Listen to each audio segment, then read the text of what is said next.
Chapter 2 The Machine. On June 18th, 1973, Mireya was working late in her cluttered office, surrounded by frames and concept art for various characters. Among the designs were a few newer characters that had been accepted. One was a shy, angelic demon named Star, who was introduced as Bendy's younger sister. Another character was Carly, a fresh addition to the Butcher Gang. There was also a concept for a raven named Olethros, which had been rejected more than once due to his unneeded character and the Butcher Gang being enough of a problem for the other tunes. Mireya glanced at Star's character design, which featured a shy character with a unique appearance reminiscent of a demon. This character had a broken horn, a halo, feathered wings, and a cute dress, making her memorable. Mireya envisioned Alice as suspicious of this character as demons typically lack angelic features. Mireya focused on her current task, cleaning her workspace and sorting through the frames. She started by organizing the finished frames. Thankfully, they were numbered, making the process easier. As she worked, Mireya glanced over Olethros' concept sheet. She picked it up and examined the raven dressed in pants and suspenders. Displeased, she crumpled the paper and tossed it into the trash. Returning to the stack of frames on her desk, Mireya was about to sift through them when she noticed her fingers bleeding.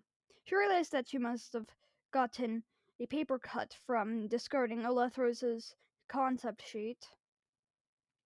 Opening one of the drawers in her desk, which typically held medical supplies, she was dismayed to find it empty this time. Mireya sighed. Guess I have to go downstairs to get some bandages. To the elevator. She stood up from her chair and walked out of her office, applying pressure to the paper cut on her finger. As she moved through the dimly lit halls of Archgate Studios, the navy wallpaper added to the somber atmosphere. Suddenly the lights flickered and thunder rumbled outside, making Mireya jump. As she approached the elevator, she was surprised to see Audrey. "Oh, Audrey, what are you still doing here?" Mireya asked, tilting her head with curiosity and concern. "I just came to grab some coffee from downstairs, Mir," Audrey replied, pausing to focus on her friend. "What about you? I thought I was the only one working late tonight." Mireya glanced at her slightly blood-stained fingers before meeting Audrey's gaze. "Well, I wasn't planning to go downstairs either, but it looks like I've run out of medical supplies for treating paper cuts." She chuckled awkwardly. The elevator dinged as the doors opened.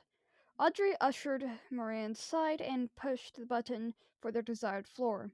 They waited a moment for the doors to close when suddenly a pair of hands forced them open. It was Wilson Arch, the janitor with white hair and a receding hairline. His right eye was blind. "Room for one more?" he coughed. Audrey and Mireya exchanged nervous glances as Wilson squeezed into the elevator, allowing the doors to close behind him. He coughed again, breaking the silence. Suddenly, the elevator stopped moving and the emergency alarm blared. Mireya and Audrey panicked, while Wilson remained fairly calm. Eventually, the elevator came to a halt at the nearest floor, the memorabilia of Joey Drew. Wilson got off the elevator, practically dragging Mireya and Audrey along with him. The room was dark, but Wilson somehow managed to get the power working. He walked past a few artifacts from Joey Drew's studios and approached a door, opening it while Audrey reluctantly followed close behind. Maria lingered for a moment, examining an old inkwell and several other artifacts before eventually entering the room. Someone has been tampering with the museum,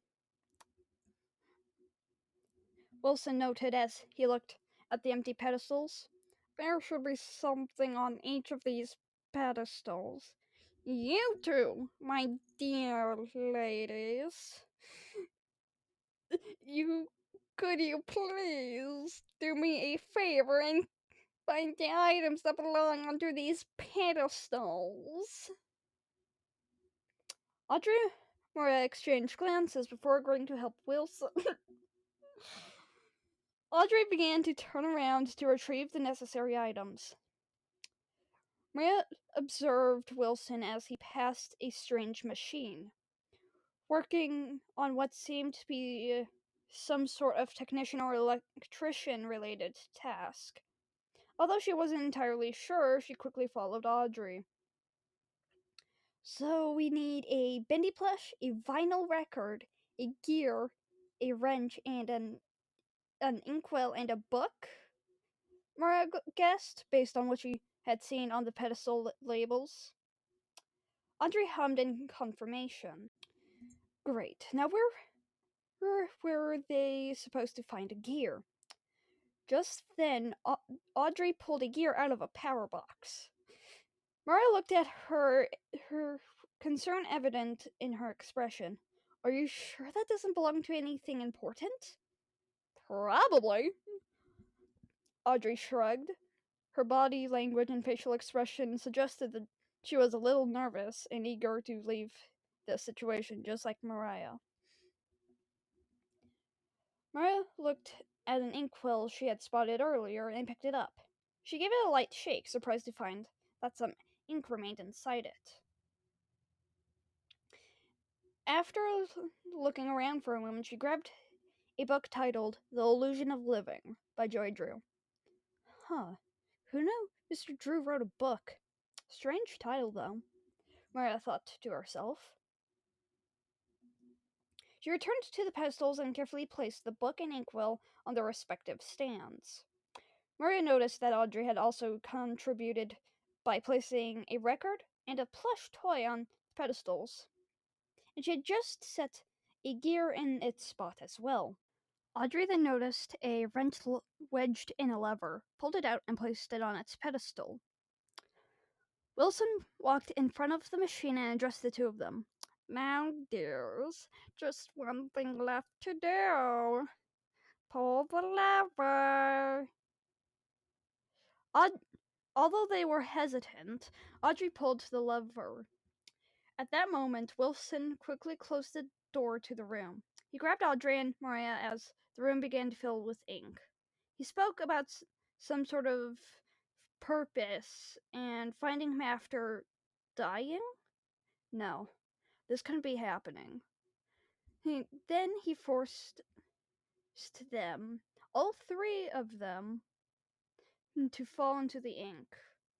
Everything went black, like the ink.